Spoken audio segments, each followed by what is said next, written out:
FC transfer room. I'm sorry you're late, Paul. I do apologise. We have this man right here coming late as usual, but better late than never is hard. You need to just stitch me up. That's what I always say. So, welcome tonight, guys. Welcome tonight to our panel. Welcome tonight to our people that's in the comments. Not much news going around, but at least football's back, boys. At least football's back. Lou, first of all, how are you, my friend? Very good. Very, very good, yeah. Happy. Don't really have anything to say. Nothing's gone on.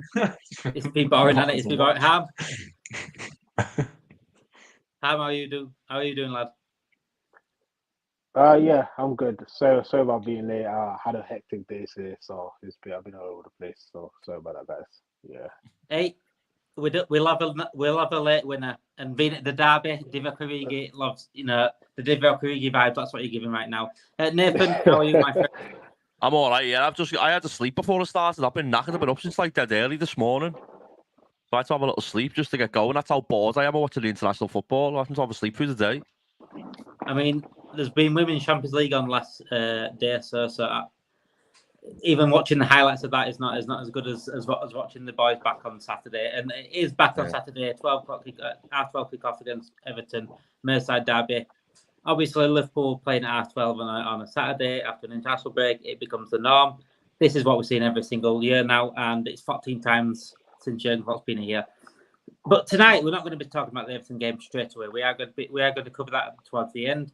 Tonight's first topic will be about Jamal Musiala, Bayern Munich centre midfielder who is basically ripping up Europe, a bit like Jude Bellingham. Not at the level Jude Bellingham is just yet, but he's just as good as Jude Bellingham, in terms of potential. So please, if you are new to this channel, Jay Welch, why do we not international football Ireland mentality? It's shit. It's shit. Let's be honest, Jay Welch. Going on to Musiala then, is a player that probably excites these three lads. When I saw him linked to Liverpool the other day, I thought, there's no way. There's no absolute way. There was links quite close to Germany. I think it was Sport Bill that came out with first that he was linked to Liverpool. But I think they're wanting a new contract from Bayern Munich, Nathan. Is he a player that we can get possibly, or do you think it's a no-go? I think there's a chance we could go and get him. I think Bayern Munich are, in terms of like how good they are right now, probably in one of the worst positions they've been in. Since I've seen them play anyway, I don't think they do like. I know they've went and signed Harry Kane now, but they've got a couple of little gaps all over the team where you think they could, they're not really as good as what they have been. But we could go and get him. My thoughts would be, he's a lad. I'm sure he's from England, isn't he? Like he was born and grew up in England, but he can obviously play for Germany. That's why he's decided to go that way. But so I think that the attractiveness of maybe coming back to England, working under Jurgen Klopp, but there's also players there like what you've got to like. Liverpool have got some big players that like would attract and help bring players in like him in. Do you know what I mean? Like Virgil van Dijk, Salah, players like that.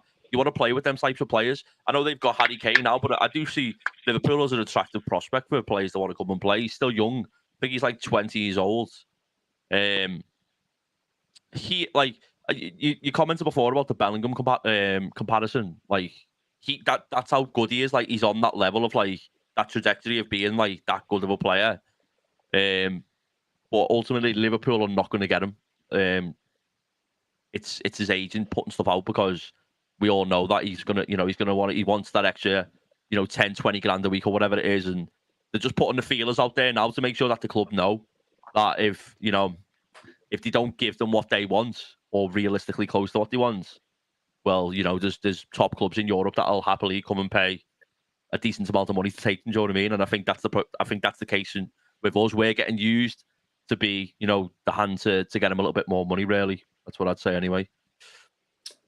According to Philip Kessler and Manuel Bonk, and that is not a made-up name, by the way, Manuel Bonk. Yeah. These are close reporters in Germany that are quite close to Bayern Munich and quite close to around that area. They say Liverpool's not an option for Musiala, but they will say that.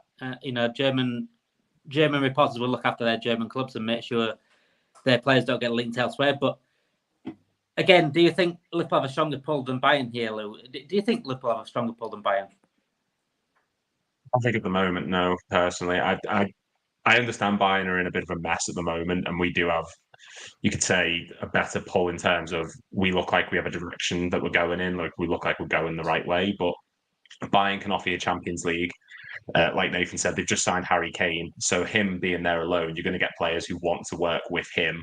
You've still got some of the best attacking players in the world. You've still got really good defenders. A manager whose proven track record in winning trophies is still there in Tuchel. I think for Musiala, he's been at Bayern pretty much his whole career. He was a Chelsea youth academy player. So once again, they've let another one go who could have been world class. He's gone to Bayern. He's been there the whole time. I just don't think he's going to come to a Liverpool team where, and I said on the stream the other day, just because he's young and good doesn't mean he's guaranteed to be getting the first team football. I think with the players we've got and the players we've recruited, we've got so many options at Bayern. He's pretty much guaranteed to start, or he's there or thereabouts. I just don't see him coming to a club where he's not guaranteed the first team football because of the players we've got and isn't in the Champions League just yet. And not to mention it costs an astronomical amount just to sign him. He's 20 years old. He's still in contract for 3-4 years, I believe. So it's wishful thinking for me personally. And I just don't think it's something we need, particularly at the moment. Lewis said there, Harm, that we still haven't got Champions League football yet. That's obviously for this season. I think we'll get it obviously for next season. I think it's just 1 year out of the Champions League. So in terms of going to the future, I think that Champions League football should be still spoken about at Liverpool in terms of the future, the next 5-10 years. Obviously, that'll be Musiala's thinking, not just this season. You know, as Lou really underplayed Liverpool's pull there, because, you know, we talk about Bayern Munich's manager, we've got Jurgen Klopp. And like Paul said here, if we can keep Jurgen Klopp here, then that's only good enough. That's only better to increase our pull when it comes to players like Musiala. And yeah, Bayern Munich again, the same level as Liverpool, I'd say, in terms of pull. I'd say Liverpool's just a little bit more because Liverpool, I think, just a slightly bigger club. But, you know, we've got players here. We've got Mohamed Salah, you know, the Egyptian king himself. We've got Szoboszlai, who's hit the ground running. We've got Virgil van Dijk. We've got Alisson Becker, the best keeper in the world. Why can't we go out there and get the best? I don't see why we can't. We can. Is whether the owners want to cough up the money or they have to have that ambition to go for these players and pay for these players, because you know that obviously the fan base would want these players in the club, and you know the manager would want these players in the club. But ultimately it comes down to the ownership, whether they're willing to spend that much on that particular player, who's going to be a generational talent, who's going to be one of the ones to watch in the future, and he's really doing it now at the age of 20, I think. So. Yeah, so I think it's something that we would want, but the problem is, like he said, Liverpool do have the pull, but if you're really looking at it from his perspective, he's probably thinking, if I stay at Bayern Munich, I'm going to win the league every single year.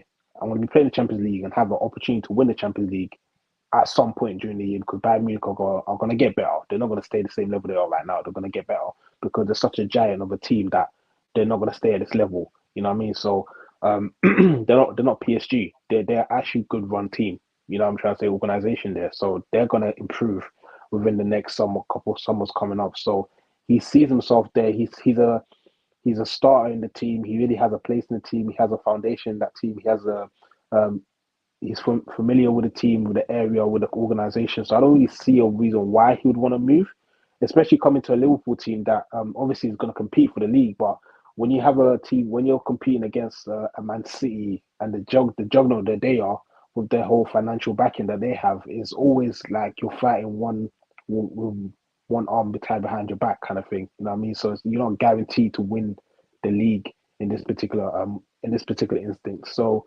that's the only reason why I can see why he would want to stay at Bayern Munich. If Man City wasn't, let's say whatever happens to them happens and they get the punishment that they deserve, that everybody knows they deserve, then you can probably say, okay, you know what, now I would say come to Liverpool, because that way there's more of an opportunity for us to be competing and winning the league more often. But because of obviously what's going on right now, I don't see why he would want to leave Bayern Munich, because he's basically automatically guaranteed trophy every single season. You know what I'm trying to say? That, you know, no one's going to stop them because they're so good. And and they can basically attract every single player from the German league to come to them because they know they're going to win something with them. So yeah, I would want him. But I just don't know where he will also fit in the team when it comes to it, because he plays that slobber side role, and he also plays on the left. So if we're going to get him, what does that mean? Does that mean Soboslai is going to be playing on the right and he's going to be filling that space, or you know what I mean? So I don't know where exactly he would fit in the team, especially. But I think, let's just say we did get him, I feel like it'll be a good problem to have for Jurgen Klopp, because you'll have two great players that can play that position, and maybe one young player that you can kind of develop into a whole different position that he can, impact the team in. So yeah. Yeah, like you said there with the age thing, I think Musiala's at the perfect age right now where he can develop into a different kind of player. Obviously, he's more like attacking mid, isn't he, at Bayern Munich? He's the one that makes the late runs into the box. Is that one that the third runner, the person that makes things happen just outside the box as well. So, and that's what Soboslai is for us right now. But Soboslai is quite versatile. I think. If we were to get someone like Musiala, I think we'd have to work around it where we can play Soboslai and him, and that's where we need a proper DM. We'll go back to the DM thing again. If we had the DM in front of him and behind Musiala and Soboslai, that would be unbelievable. And I agree with Anita. I think it is FSG. That's the only thing that I want. I think Liverpool can get anyone. If I'm perfectly honest, I think Liverpool can get anyone. The size of Liverpool, we've taken players over Man United, and Man United are a bigger club than us. So. If I back my team and I back Jurgen Klopp's pull as well, because Jurgen Klopp's pull is up there with the best. He pulled Virgil van Dijk out of Man City's hands, and Man City threw every bit of the kitchen sink at him in terms of money. So I just think I won't doubt Liverpool's pull, but then I doubt Liverpool's ambition in terms of above. Paul says here is Alisson best keeper in the world. Then Brazil doesn't play him. Edison's their number one. Well, Brazil didn't play Bobby Firmino over Jesus and Richarlison, so I've not taken Brazil's opinions on that sort of thing, because Alisson is by far the best keeper in the world and has been for quite a while. And if he's any good enough, he will fit in the team. Man City have 15, 14 starters. I think someone said earlier that is it certain that Musiala gets into the team? I do think it is. Is that special talent? It's like Nathan said, he's like Jude Bellingham sort of level talent. And when you got someone like that, they're guaranteed to start. If they are playing well, they're guaranteed to start. Yeah, no, I get that part, but what I'll counter that is with what I'll counter that with is yes, he'll get into the team. Yes, he's a great player, but you got to understand as well, we need to have balance in that midfield. So regardless of how good he is, if that midfield is not balanced, we're going to lose games. We're going to be cut open easily because there's no balance in the midfield. So what are you going to do? You're going to put Slobosai, him, and then McAllister in there. That makes absolutely no sense. That's why we need a proper DM. That's why it goes exactly. Back to so you know what I mean, and that's another issue as well. Where would you put McAllister? Because he definitely deserves to start. You know what I mean? That when I see all of these people throwing criticism at him, but you need to understand the guy's not playing his natural position. Yeah. So you know what I mean. So you got to understand that, and he's taking one for the team basically. So it's kind of difficult to put these players in. No matter how great he is, that midfield needs balance, and I don't see where he adds a much more defensive stability for us than we really have right now. So, yeah, that's what I'll counter that point with. So, yeah. Raven said here we lost 2 to Chelsea. That wasn't down to the Liverpool pull. That was down to Liverpool being stupid. That was down to Liverpool not moving because they had earlier. Money talks. That was down, and the money as well. But that was down to also Liverpool not going for Lavia and disrespecting him and going for Caicedo then, and you know what I'm saying. So I think that was on us rather than actual our pull, if that makes sense. He's not coming to us. It's not the same as getting VVD. Well, I get that because he's at Bayern Munich and Van Dijk was at Southampton. But in terms of a team that's going for titles, we talk about Man City going for titles. Just won the treble, by the way. They could get VVD over us. Man United, bigger club than us. They couldn't get Nunez over us. They can get Fabinho over us, Gravenberch. So you can't doubt Liverpool's pull when it comes to players like this. It's just, I think Musiala is one of them that I think he'll stay at Bayern Munich for a good few years, and it's maybe one of them down the line. Maybe we could look at, depending on how Bayern Munich, how they get on really the next 10 years. Because look at Thiago Alcantara. We got Thiago Alcantara from Bayern Munich when he just got Man of the Match in the Champions League final. So we can get players from there. It's just about us showing a bit more ambition from above. How are the lads? Welcome, Jordy, my friend. Nice to have you on. How's Tonali anyway? I'm just wondering what is tipping in tomorrow's match and tomorrow's Sky match tomorrow. Tonali. Paul says, when do we get in Andre in January? Macca's starting spot maybe well threatened by Gravenberch anyway. Well, that's what it is. I think Gravenberch is a good competition. This is why I like the Kefan Turam links the other day, because this is what we need. We need competition. There's no good McAllister's thinking that is nailed onto a spot and him allowed to play. That allows for complacency, and that allows for him to play poor and knowing that's how Henderson played. Henderson could play poor knowing that he was going to get picked the week after. This is why competition is so important. Gravenberch adding to that, someone like Kefan Turam adding to that, even Musiala coming in, it keeps people on the toes. Musiala comes in, McAllister's like, I've got to step my game up here. There's no way I can get in without Musiala. Speaking of people that holding us back, from FSG to an ownership that wouldn't probably hold us back, an ownership that would probably back Jurgen Klopp to the end of the world, but it doesn't look like we're getting him, unfortunately. Sheikh Jassim, who went for United, obviously failed to do so because Sir Jim Ratcliffe is the one that seems to be going to a minority stake for Man United. Glazers do not want the full sale at the moment. According to David, obviously, there's no knowledge of him going anywhere else. Lou, was there ever a chance that Sheikh Jassim were going to buy Liverpool or Tottenham or something like that? I'd say it's more likely Tottenham, only because I think if FSG clearly don't want to keep hold of us. They obviously want to sell us. They're just getting investors in at the moment to try and make the club look pretty, so to speak, to sell it on to people, I think, personally. There was probably discussions of it, but it'd be more likely Tottenham, I think, because at Tottenham as such, they've just got the new stadium. It's London. They get more match revenue, and obviously we're a much bigger club than Tottenham, but location matters, and they've got arguably the best stadium in Europe at the moment. That's a big draw for them. With the only thing with them, obviously they'd invest. We know they'd invest, but we saw it with Newcastle when they got took over.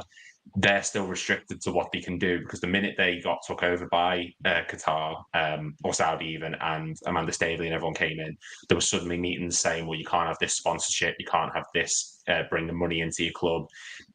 FFP's clamped down on them majorly, hence why they only signed the 4 players they did this summer. So they could come in, brilliant, but just because they come in doesn't mean that we're immediately going to have millions and millions to spend. We might still be restricted by FFP. There might be more meetings in the Premier League and between the other clubs, limiting us to what we can actually do. Whether that's just me being pessimistic, I don't know.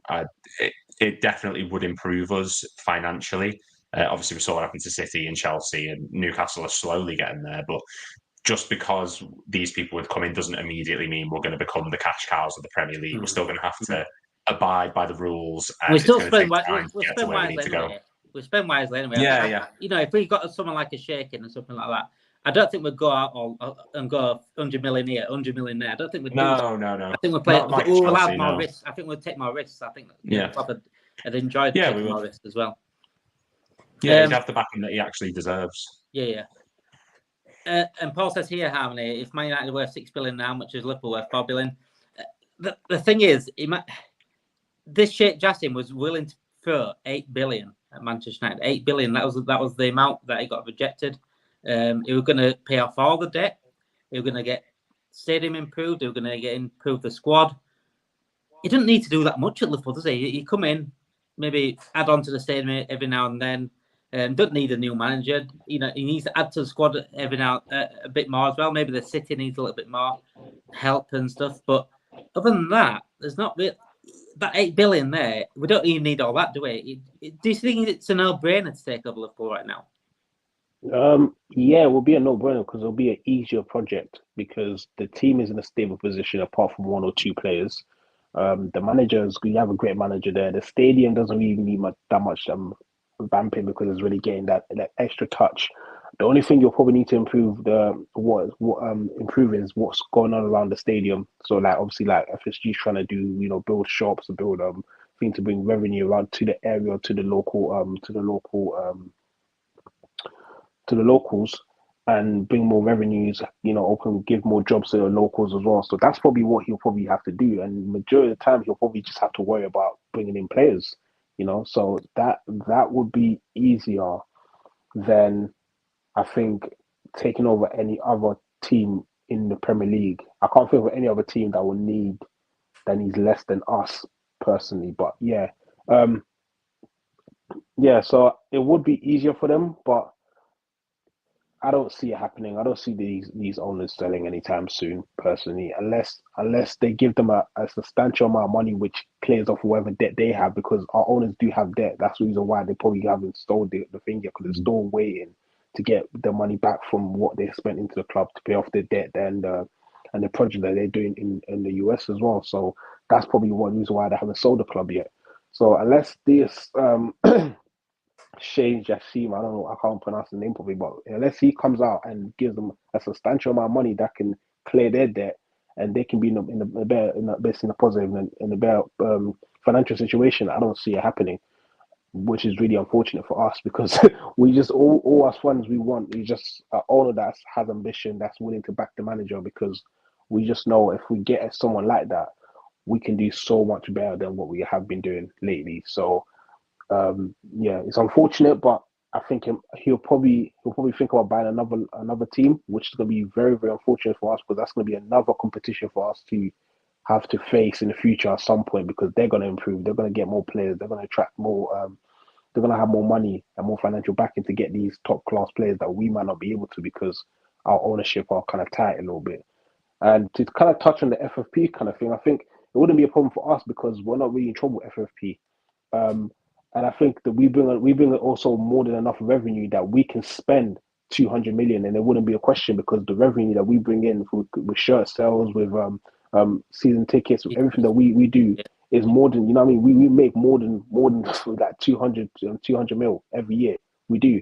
So it wouldn't be a question for us to spend that money, because we make that money and we can show it. So I think that wouldn't be an issue for us. I think it'll be an issue for someone like Spurs, because I don't think their revenue comes up close to what we do every single season. Probably with the, I don't know if when they bring in the whole Beyonce, NFL, all of that, I don't know if that kind of counts to their to their revenue count. I think it does a bit. Yeah, it does. Okay. I'm sure. Yeah, I'm sure it does a little bit. They'll bring in loads when they come about. Yeah. Then Can I ask you a question then? So obviously, I agree with what you're saying. With FFP, we wouldn't be in any sort of trouble with it. Yeah. Do FSG deserve a little bit of credit then for the fact that they've kept us sort of financially stable, so that eventually when the sale does come in, we might potentially be in a position where we've got loads to spend, as opposed to United, who are in so much debt that when someone does come in, they are going to be restricted to what they can actually buy. Like, do FSG actually deserve a little bit of credit for what they've done in that regard? 100%. I give them credit for a lot of what they've done for the club. I can't sit here and say they haven't done anything for the club, because that would not be true. Because if it wasn't for them, let's just be honest. If it wasn't for them, we would not be in the position we are right now. We will not win the Champions League. We will not win the cups that we won, and we would have Jurgen Klopp. We wouldn't have Virgil van Dijk. We wouldn't have all of these more solids. We wouldn't have the stability that we have right now, to the point where, like you said, if someone comes in, it won't be a big job. You know what I mean? We saw something that we just have to focus on the pitch, and not so much what's going on outside the pitch. So yes, they've done that, but I think what a lot of reasons why fans and people are so frustrated with them is just that little bit. If they can just take that extra step to fund the team a little bit more, then we'll be much more. We'll be like, okay, you know what, we'll find you can stay, because you're showing us that you have ambition to make sure that we are always competing with the Man Cities, with the Chelseas.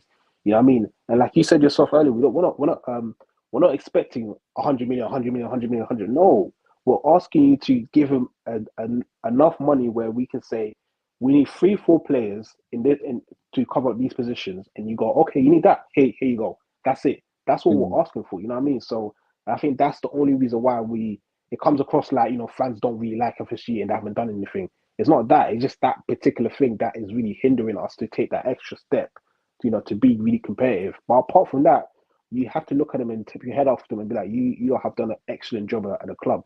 You're slowly but surely improving the stadium, so you're bringing more revenue because more people are going to come and watch the games.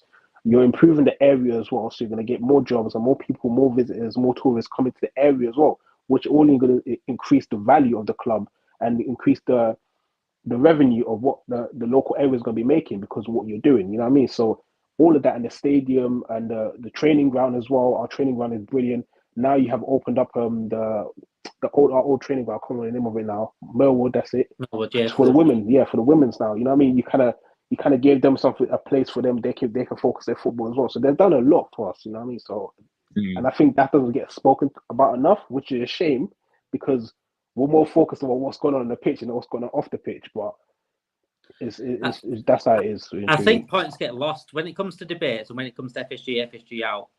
The extremists on both sides miss the points of what a sensible person is saying. I've countless times had a go out and said I've got an agenda against FSG. If I had an agenda against FSG, I wouldn't ever praise them for anything. That's not an agenda. I've praised them for the things that they've done. I've getting Jurgen Klopp in, doing this, saving us from and George Gillette and Tom Hicks. In fact, I put it in the chat the other day. A Facebook status I did like 13 years ago the other day was saying thank you for saving us from FSG. Thank you for saving us from Tom Hicks. So that was 13 years ago on Facebook before I was even doing anything like this. So I don't have an agenda against them. But like Aaron said, it's just that little bit of ambition that we need. I don't think they're ambitious to win on the pitch. I think they're more ambitious to get their value up, and to see green on the financial. And I think what the worst thing is, certain things that they haven't backed ambitiously would have rewarded them financially as well, which makes no sense. Those little bit of extra transfers would have won more titles, or next Champions League would have been richer and have been a better place. So, it's just the ambition for me. Paul says here, wouldn't the club lose credibility or will financial ministry for the oil billionaire? Depends how they spend it. I think it depends what ownership you've got. We've got billionaires now, by the way. FSG are billionaires. We've turned them into billionaires. Getting Liverpool was an absolute golden egg. They've been the billionaires now. This is why they've got so many that's why they've got a huge portfolio, and they're expanding into the NBA because they're billionaires. So they don't have a problem with the billionaire owner now in terms of being a billionaire. As long as they spend it correctly, we're not going out all out like Chelsea are, where they're spending getting everyone and anyone. Then it's okay. I think Newcastle have done about the right way at the moment. The way they've spent quite smartly. Yeah. They've spent much really. They've spent very little, but right good buys the way we have under Jurgen Klopp. So as long as we spend it sensibly, then I don't think the fan base would ever credibility. And we're always going to be Liverpool Football Club. We're always going to be one of the biggest clubs in the world, regardless. We're not like a Man City. We'll come out from nothing to be where we are. We've actually won bits before we've done this. Over, so it's already our history. So I don't think it'd be ever overlooked. Big up, guys. Smash the likes. Exactly what Ernesto said. Please, if you are new to the channel, subscribe as well. Get your notification bells on. We're live every single night, 7:30. Podcast out every week as well, and more videos out as well. Match reaction, obviously, on Saturday against Everton after the game, and then back live again at 7:30 at night. But yes, moving on then from FSG, Sheikh Jassim, to a little bit different, but a little bit more about the background of Liverpool. And that's Max Eberl, RB Leipzig sporting director, who was linked previously to Liverpool in 2022 when he was at Gladbach. But it was just talks back then. We had a good relationship with Billy Hogan, who was the sports executive at Liverpool.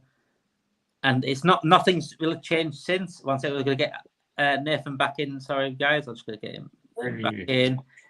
Nathan did make his best Everton fan impression and leaving a bit early. We were just talking about Max Eberl, Nathan, and his good relationship with Billy Hogan at the moment. But at the moment, there's no talks yet of him coming to Plattenberg, of him coming to Liverpool. But it's Bayern Munich again that we're in the fight for. Max Eberl, is he the one to take over Schmack when Schmack does leave? Possibly, yeah. There's been quite a few links with him already, hasn't there? I think Liverpool's vision going forwards is... I don't know whether he's the right person to go back to, similar to what we were doing under Edwards or anything like that, but I think going forwards, it could be... I think the German market, there's loads of talent there. And I think going for someone in like that area, like even Jorge or whatever you want to pronounce his name, George or whatever, he got a lot of stick in the summer, but he's actually done all right into like... With what he had, yeah. Yeah. I know what we can in hindsight now. We know because the players that we signed have done really well, or most of them anyway, and obviously the limitations that he does have. So I like the idea of getting someone from the German region to come in and because, like I said, I think we touched on Musiala earlier. I think there's many players in that league that we should be looking at. Obviously, we've done many a stream speaking about going to sound like a left-sided centre back or someone that can play left back in like Hincapi or someone like that. Maybe if we have someone that's coming in from that region, that might help us get deals done. And he's highly thought of in the the football world as well. So I wouldn't be against that. I'd be quite happy with it. Yeah, I think we need to get someone in, and we need to get someone in soon. Like I'd want someone in maybe even January, as early as January, even if George or Jorge, whatever his name is going to stay on till the summer. Get someone in early and get them ready so they know the club and all that. That's what I'd do anyway. I think German clubs run quite well, especially, you talked about, someone said it earlier, 100%. About Bayern Munich being run very well. They're a bit like Ajax, where they, from the top to bottom, it's clean, and the way they do the business is clean, and that's why I like the sporting director over there. I mean, Ralph Rangnick's another one that is an unbelievable sporting director, and Man United missed an absolute peach with that one. It's just because he called the ownership out, they didn't like it, and I'd take him at Liverpool if I'm honest. So would I. I think he's unbelievable. Some of the players that he told Man United to go get, and they didn't listen. People have got this false vision of him of being poor because he didn't have a great time managerial wise at Man United. He's not a manager. Not a manager. Like the role that he was getting asked to potentially do at United in terms of like the advisory role above the manager, maybe not a sporting director, maybe like an advisory role. Mm-hmm. He would have been perfect. And I'll tell you what, right now, half the players that Ten Hag's put forward to sign, like Anthony, he would not have signed them. They've wasted so much money because they haven't had someone there. Liverpool do it as well. We all know. We know what Klopp's like. Klopp gets players wrong. We know it. Mm-hmm. He needs someone there to go. He needs them nerds or the geeks, the statistic geeks or the data geeks and stuff, and people that know what to do. Max Eberl's that person, and Rangnick knows. He's got so many connections in world football, and he would do a fantastic job. He's just got Austria qualified for the Euros, hasn't he, as well? It's crazy. Like that's how bad Man United are at the minute. They have someone there who is literally perfect. Who so many clubs. He is exactly what they need. They need someone that's in between the ownership and the manager to just take control and do the right things and transition it in between both. And they somehow mess it up. But Rangnick will be really good, and Max Eberl will be really good as well. And that's why it's so important for us to make this move correct. We've seen the difference between what Michael Edwards and Joe Ward. I think Julian Ward. Sorry, not Joe Ward, not the centre back, but Julian Ward. Like we saw a massive difference where we weren't getting these players that was unbelievable talents at such a cheap price. We weren't selling the likes of Brewster for 25 million. Our sell to buy policy didn't really work under Julian Ward as much as it did in Michael Edwards. Michael Edwards made FSG work, I think, and we need that at the moment. Obviously, it'd be nice to have like a Michael Edwards with a shake behind. I think would be unbelievable.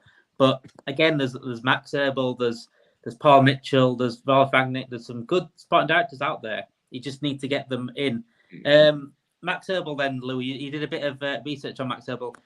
Obviously, he got the likes of Mark Royce at Dortmund. He was let go by Dortmund, by the way, and then he saw something in him. And Dortmund, look what he's done for Dortmund since. He's been he's a club legend now as Royce.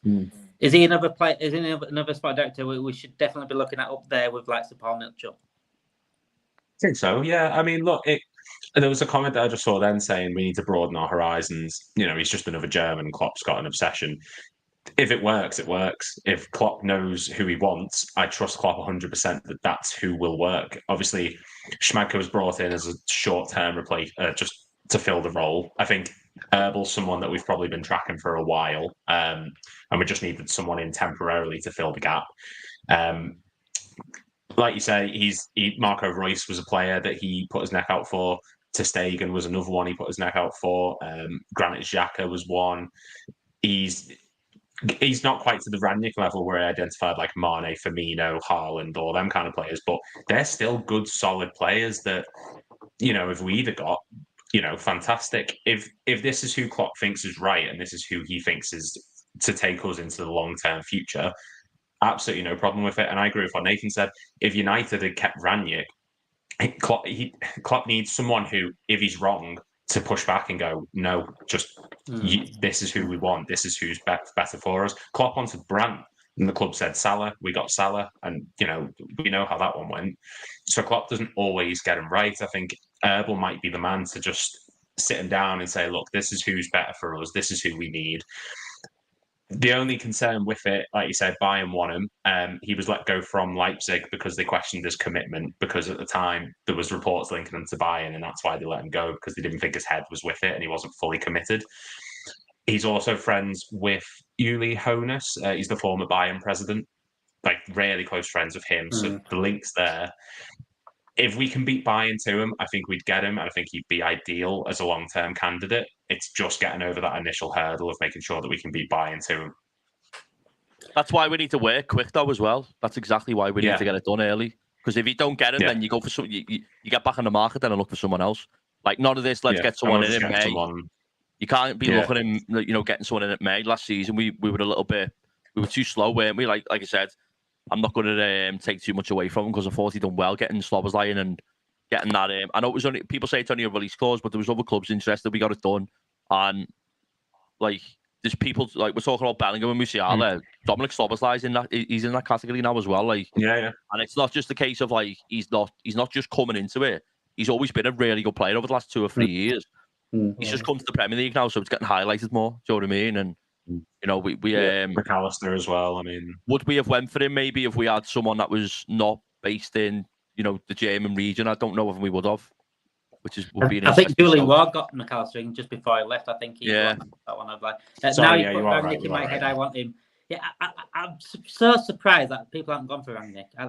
He was absolutely outdone. I think he was mistreated at United. I think he was misunderstood at United. Not by the United fans, by the way. My United fans are still screwing now that they ain't got him.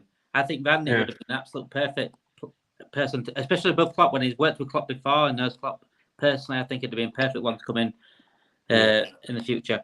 We need a much better defence and more efficiency on the offence. I think the midfielding and the goalkeeper positions are good. I don't know if this is a troll comment or anything about the offence and then the midfielding options are good. I think the midfielding options, I think it's an odd one, because I still think we're way short, and I mean way short, because I don't count Thiago because he's injured all the time. Again, he's injured again. By the way, I love. I don't count RB Elliott as a midfielder. I still don't count Thiago. I know he plays as a midfielder, but I don't count RB Elliott as a midfielder, because I still see him as a cam and more of an attacking player than a centre midfielder. So, we still need another 2 midfielders. I think at least next summer. Defence, obviously, we need at least 2 centre backs coming in. Yeah, I think we need at least 2 centre backs coming in next summer as well. Maybe a possible possibly right back replacement. And also a Salah. We need to look at Salah's replacement at some point. I know Ben Doak's going through. We still need to keep an eye on that. We can't just rely on Ben Doak, and hopefully Ben Doak. I'm hoping Ben Doak is the answer, but we need to be assured that before Salah does leave eventually. If Klopp signed me, I'd scratch my head, but believe it's possible. Well, I think anyone that works under FSG at some point has to scratch their head and wonder how they get through their summer with buying someone. Harmony. We'll move on from Max Eberl. We'll talk a little bit about the game coming up before we're going to a Q&A at the end. Last 10-15 minutes of this, we'll please go and have a Q&A. Anyone in the comments, please put some questions in. It's not what you had for tea, because Harmony was late because he had a big tea. So please ask football-related questions about Liverpool, Everton, maybe about what we've talked about tonight. But going into Liverpool, Everton, Harmony, Cody Gakpo is back in full training, and that is some good news for us. Whether he's going to play on Saturday is a different question in the matter, but it's good news to have him back in it. Yeah, 100%. When I saw him at training, I was surprised. I was like, wow, that was kind of quick. I was happy, but I was really surprised to see him that he was back in full training with the guys. And I'm sure that clip, he didn't fully train. I'm not sure. I don't think he probably fully trained with the team, but he probably done some bits and bobs with the team, and then probably went off to to do his own separate training, to kind of strengthen his leg and kind of get back to full fitness. But yeah, it's really good for us, especially because in that front line we're really short with the Nunes coming back from South America and him being tired, being a bit fatigued as well. It'll be really good to get these guys back. With Jota's back now, away from his suspension, so he's back now, so he should be available. And what how that helps us as well is that let's say that Diaz is tired as well. You can play Jota on that left, and then you play Gakpo in the middle, and you still have Mo Salah on the right hand side, so which will be okay for us. So yeah, I'm really happy that he's back. But for me personally, I think I would bring him on if we're only leading 3-0. If we're 3-0 up and it's like the 75th minute, I'll say bring him on for a couple of minutes to kind of get himself back into the rhythm of the team and everything, and then he should be ready to go for the next game. But to start him, I think will be a bit too much personally for right now, but it's really good to have him back.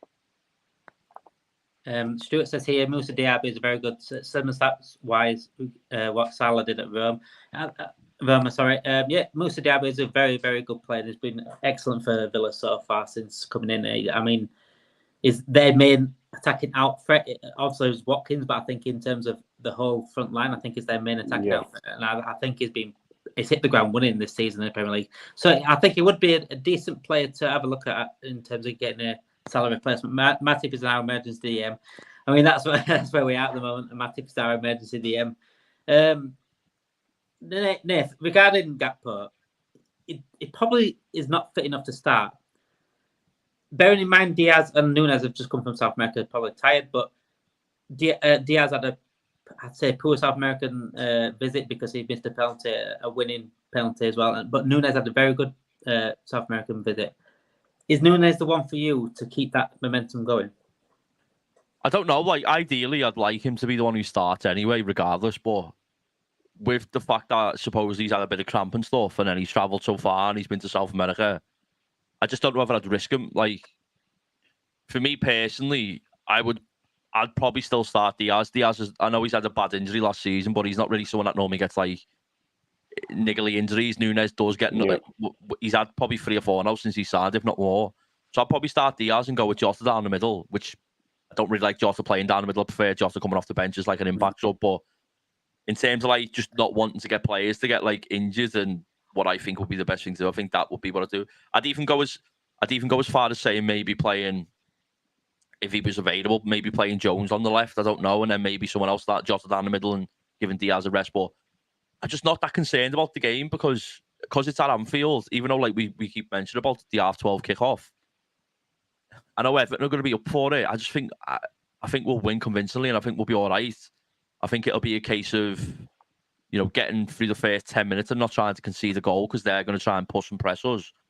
And then I think once that's done, I think we'll be fine. And I just think I'd love Nunes to start. I want Nunes is like, for me, in terms of like a player I want to watch for Liverpool. He's been like I can't think of anyone for a long time. He's just so exciting in every aspect. Like he's havoc. It's strange. Like 1 minute he's controlling the ball like a deer that's got one leg, and then the next minute he's scoring a goal by just literally instincts of shooting straight away. You just don't know what to expect from him. But I think he's so good as well. Like he's so entertaining to watch. Like if he's ready and fit enough to play, I'd start him. I wouldn't. I'd even with what Harmony said. I know Jones is not available. That's why I said if he was available. Yeah, with Gakpo, I'd probably do the same. If we're winning convincingly with 10-15 minutes to go, bring him on, let him stretch his legs, hold the ball up and stuff like that. But I'd probably go with Jota and Diaz just for the sheer fact that Nunes gets niggly injuries and he's coming back from South America. It's going to be a tricky decision, innit, Lou? Because Gakpo's just come back from injury, so he's not going to be 100% fit. But then you got the 2 South Americans who have just come from South America after a quick off. So jet lag, including tiredness over there as well. Comes into it as well. There's not, other than that, there's really Jota who's had the suspension. He'll be fully fit. Jota, now that suspension's finished. Salah's always wearing to go anyway. Could Ben Dirk team get mentioned because of the doubts on the others in terms of the fitness? No, I'm sure Ben Dirk's still injured. I'm not sure if he's injured. I'm sure he is. There you go then. So yeah, he got something against Malta. Yeah. But I like it's definitely interesting though. I mean, like I I agree that Jota's better off the bench, but I think he's better off the bench in the middle as opposed to out wide. I just don't think he does enough out there. He's more of a target man now. Gakpo, he's just come back from the injury, and I don't think, like Nathan said, Everton are going to get at us for the first 10 minutes, and then for the remaining 80, I think they're just going to sit back. And Gakpo's role is to come deep and draw players to him to create space for the wide players. If Everton are just staying back and everyone's staying in line, he's not going to be able to contribute much. I think you need Nunez in there who's going to physically be able to command the box. He's going to be able to intimidate players. Maybe even Salah, if him and Nunez swap every now and then. Salah in the middle, Nunez out wide. They can cause nightmares, and he'll bring that. Like you said, he misses tap-ins, but he scores incredible goals. And I think if there was ever a game for Nunez to sort of get his name not out there, but to sort of be like, right, this is his season. It would be now. If he scored like a world-class goal against Everton and just completely bullied them off the ball and scored a fantastic goal, it'd silence anyone who's critiquing him at the moment. We saw it against Man United last season. He scored 2 in the 7-0. That started it. I think if he comes out there today, intimidates the opposition defence and scores, it'll really set his name up there. And I just think he's the one who should be personally starting. Paul, I have started your questions. I want to keep them to the end. Last 10-15 minutes of the stream, I will go back to the questions. It's a tricky one really regarding like Nunez and Diaz, because of the jet lag alone and being an after kickoff, I think we've seen it before where McAllister did it last time we played international break. I think McAllister came back and he was knackered. I know he played through and the altitude of it is different, but it's a big risk. But with Gakpo as well, just coming back from injury, that's also a big risk. So, and this is not a game where you can take a huge risk in terms of playing a play like that, because it's a feisty one. It's always a feisty one, no matter how bad Everton are, no matter how poor Liverpool have been in the past as well. There's always been a game where there's going to be yellow cards, there's going to be fouls, there's going to be injuries. As bad as it sounds, there's going to be attempted injuries. At least they haven't got Richarlison in midfield where it was just trying to snap everyone that's in the pitch on the pitch. But they've got some players that can put a tackle in. So I think these are one of these games where I think Jurgen Klopp will want to get it done early. I think, as someone's put here, like, we're going to go win 4-0, but I think that's Jurgen Klopp's perfect scenario where we get the job done early and get these players off, get Salah off, have these players have a rest, because there's some big games coming up. We've got some easy ones on paper, then we've got Man City in a few games as well. So if we want to be fighting for the title, these are the games we need to win. And we need to put a statement out. And I think Nathan said it there with Nunez. What a better game for him to play and start and score an amazing goal than Everton. All the best Liverpool players that have ever been, the best goal scorers, you like of Salah, Gerrard, always turned up in these games, always came up trumps in these games. So if you turn up against Everton, then you're a Liverpool player. You are a Liverpool. This is the way you make your folklore. This is where you make you put your name down in history.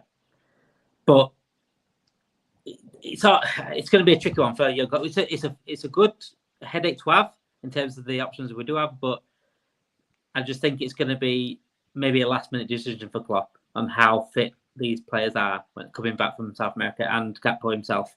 Let's get down to the last 10-15 minutes of this stream. Then, please, guys, in the comments, please get a question in for the guys on the panel, myself. Whatever question you want, it could be about the derby, it could be about what we've talked about tonight. Obviously, Jassim, Max Eberl, and then possibly Musiala transfer to Liverpool. I'm going to go back to the comments that Paul did make, though. I did start them to make sure I go back to them. I don't like to miss out. So we've got a question for you guys.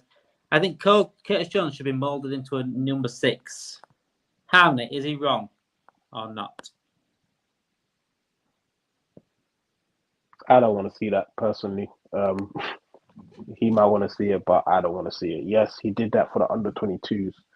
Under 21s, I should say under 22s, under 21s in the Euros, but that's a whole different, the Euros, the under 21 Euros and the Premier League are 2 different ball games, and the level of quality of players that you're coming against as well is completely different. And I think the discipline that it takes to play that position, I don't think he has it. So I don't think he'll be suitable for him personally. So yeah. I think watch Curtis Jones in the pre-season friendlies against poor opposition in that DM position, and then answer that question, because he's not got the mindset for DM. He hasn't got the mindset for DM. He came from left winger, obviously through the academy, and he's always got that attacking mind in. He's brilliant going forward on the ball from midfield, but DM is such a role that you need to be up there, especially when you're fighting for the title, which Liverpool should be. You need a world-class DM, and I don't think Curtis Jones will ever be that. It might be okay at DM for like someone like Fulham, for example, but alongside Paulinho, Paulinho, something like that. But what about you, Lou? Do you agree? Yeah, I agree. Jones shouldn't be us trying to make him a number 6 just seems like a temporary fix to the solution, to the problem even. Yeah. He shouldn't be. He's better when he's going forward. He's better creatively on the ball than he is defensively. He can offer much more going forward. We saw it with the goals he scores and the assists he provides. I just think him, because he can make a tackle, doesn't mean he should necessarily be an out-and-out number 6. He's more of a box-to-box player than he is out-and-out number 6. Paul, I guess ask another question as well. Nath, left field question, guys. With Salah getting older, how about we move Salah to number 9? Salah to number 9 for me works a little bit, but I think, Nathan, this season we've seen a different kind of Mohamed Salah as well. We've seen a Salah 2.0, as it were, like Liverpool 2.0. He's getting more assists into his game on from the wing. He's linking up better with the strikers, linking up better with the midfielders. It's not time to move him yet, is it? No, I don't think it needs to happen either. I think like we've said, he's playing that role now where he's being a lot more creative. He's getting more assists, but he's still getting his goals. I just don't think it's necessary. I mean, we see in certain games where the front three rotates and he goes into the middle and he does a good job there. I think it was against Newcastle when we went down to 10 men. He went down the middle for a little bit. Yeah. I'm not against him every now and again playing there, but I just don't think it's necessary. I think the type of player that he is. Now, don't get me wrong, he's going to lose pace as he gets older. It's just it's just the way it works. But I don't think he's ever going to be really, really slow. I think he's always going to be a step ahead of the player that he's playing up against anyway, to be able to still play on the wing. Like, I'm not saying he can dribble as good as Messi. I'm not saying he's even on Messi's level, but Messi basically plays at like a walking pace half the time, and then every now and again he'll accelerate. And Salah can be that player. He can do that. He could convert into that more central role. But Messi's only just starting to do that now over the last couple of seasons, playing for PSG in a much easier league, let's just put out there. But I genuinely believe Salah is like a freak of nature. I don't know if you've just seen him now, but like you can see like he's ripped. He's just like he's chiseled. He's so dedicated to the sport, and I genuinely think he can stay at this level that he's playing at now for like at least another 3 or 4 years. I think he's that good, and I think that he's dedicated that much in terms of like his fitness and his he just wants to be the best, and I believe because he wants to be the best, he will be good enough to do what he's doing now in the position he's playing in for a good few years. I just don't think it's necessary. He's better playing on the right, and we've got players that are better playing down the middle. Keep it as it is. I don't think the case of Salah getting older. What should we do? Shouldn't be let's move him down the middle. It should be let's buy someone else to understudy him and to rotate with him, and then let the strikers do their job. Do you know what I mean? That's what I think anyway. Fix what isn't broken. Yeah, exactly. Birth of MNC TV says here, when will Upper Annie Road end be open? I think you're best asking Mystic Meg that one, mate, because, and for those that don't know who Mystic Meg is, she's been like newspapers over here back in the 90s, crystal ball, and she used to tell people their futures. I think she's the person to ask in terms of that. Favorite derby goal? That's a very, very. I like these questions. It's better than just asking the same old boring news questions. Favorite derby goal, Harmony? Oh. Do you want me to put up a few? Give you examples of a few. The Salah goal where knocked it out. Gary McAllister's free kick from near enough the halfway line when he caught the keeper. That's what mine was. What I was going to say, McAllister. You got Origi's goal from the Jurgen Klopp running on the pitch.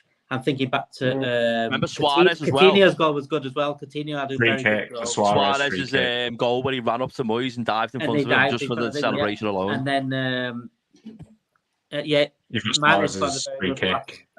Mane scored last minute goal as well. Curtis Jones in the FA Cup top corner. Yeah, that was a brilliant goal. There's a few goals that we can pick in terms of. There's not many for Everton. I think if Phil Jagielka's the one that spots out for me. That was 90th minute as well. Yeah, was a good goal. You know what one's amazing? Do you remember the Gerrard one where it's the Suarez corner and he heads it in and he runs at him with like his arms out wide? I love that one just because of the celebration. Was that the game where Gerrard got hat-trick? He absolutely bossed him that game. Was that the hat-trick? No, it was the. I think it was the 4-1. I think where Sturridge scored 2 and Suarez got 1 as well. When they came to Anfield in 2014, I think it was February. Yeah. But Gerrard's actually had 2 good goals as well against Everton. The one where he lobbed the keeper from the edge of the box. I think I'm trying to think of. I think it was that one. Go on, Han. You got plenty of. I think I'm going to choose the Origi one. Not because of the quality of the goal, but it was just the fact that they literally were so happy and they thought they were going to point, and they thought, they're going to, come out and be like, yes, we got a point against this Liverpool side, and for that to go in, and the manner that it went in, and the way the keeper made himself look so stupid in that goal, and that Klopp celebration as well. I think that goal just has to be up there. I think just because of all of Everton actually wasted the time as well. The time that was added on was wasted by Everton. So it was just absolute. It was like written in the stars. It was script writing. It was perfect.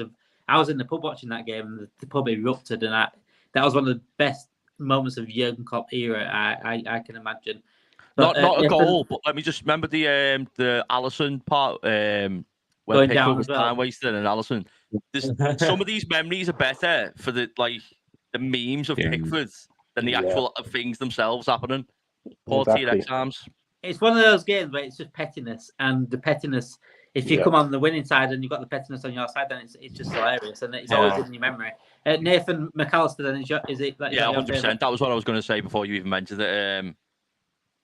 I wish I was a bit older to see some from the 80s. I'd imagine Ian Rush and Fairclough, and I probably scored a few bangers, but the Origi one, I get that shout. That's probably like in terms of like the ecstasy of what happened, everything about it, just how the goal went in, and then Klopp celebrating as well with Alisson, and then, but like for me, that Gary McAllister's goal, like there'll be a lot of people that like watch Liverpool now that probably don't really know much about Gary McAllister, and like.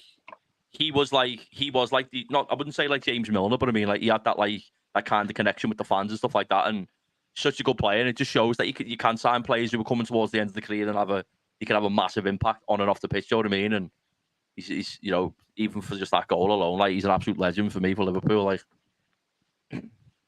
caught the keeper napping. Lou, do you have anything different? Or do you spot with this same as these? Yeah.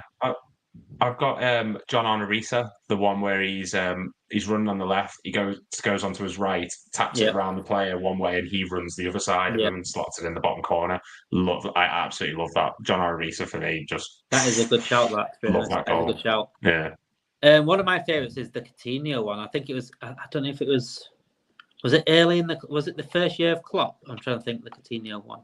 That was one of my favourites. Where he took about 3-4 players on, and he killed it into top corner.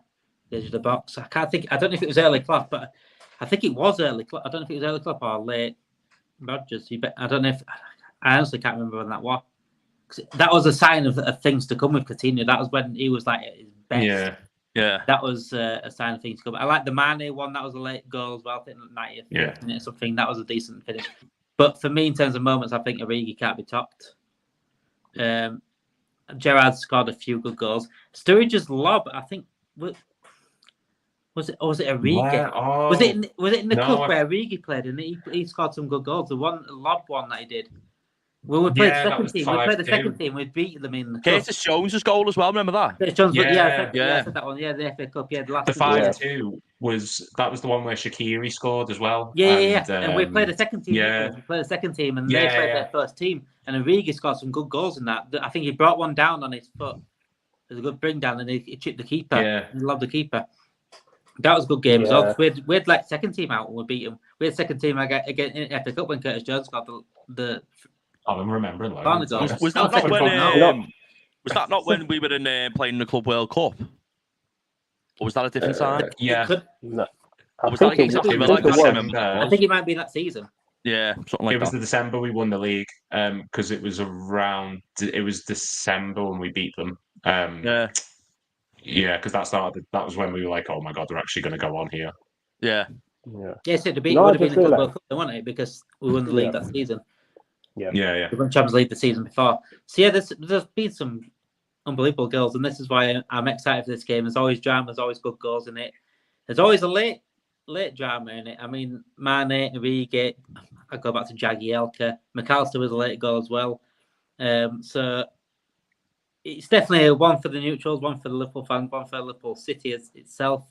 Nathan's going to be catching trouble on Saturday morning for his neighbours or his family, possibly his family. Because it's one of the derbies where everyone is related to everyone else.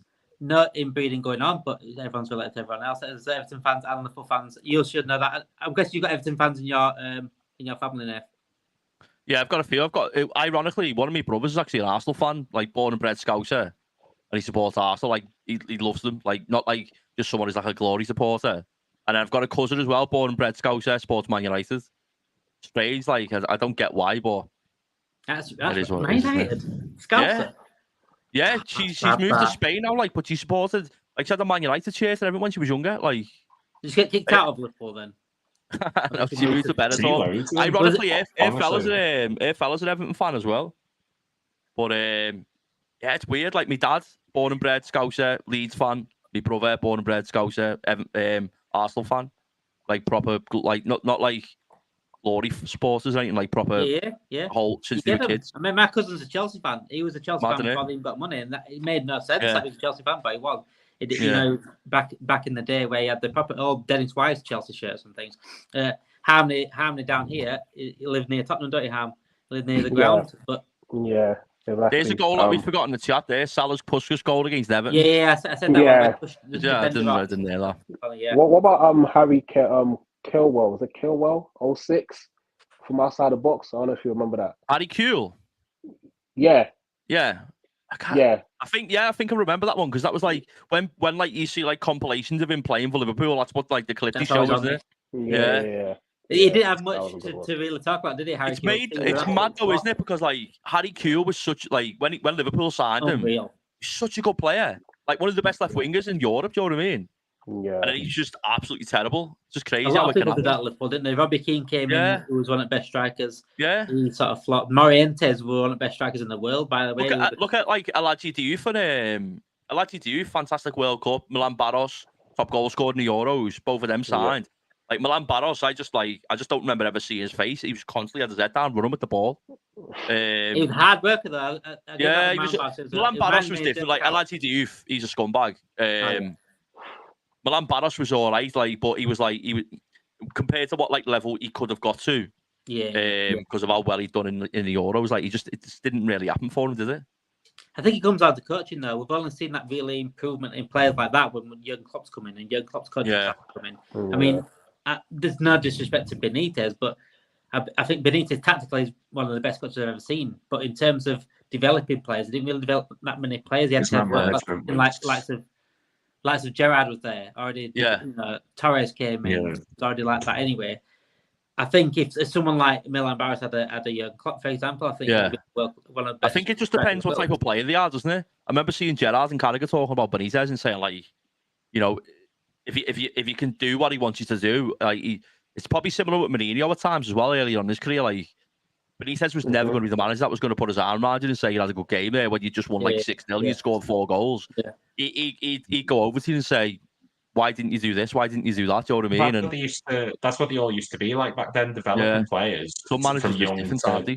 Yeah, it was just a different thing altogether back then. Same with Fergie as well. I don't know if any of you have seen that Beckham documentary he's talking about doing that. Parts of it, yeah, I've been watching bits of it, and like some of the stuff that they used to do then, you couldn't get away with now. You get sacked, you'd be all over the internet and everything. Do you know what I mean? For like all, which I agree, mental health is something that should obviously be the forefront of a lot of stuff. I suffer with myself. You probably have yourselves.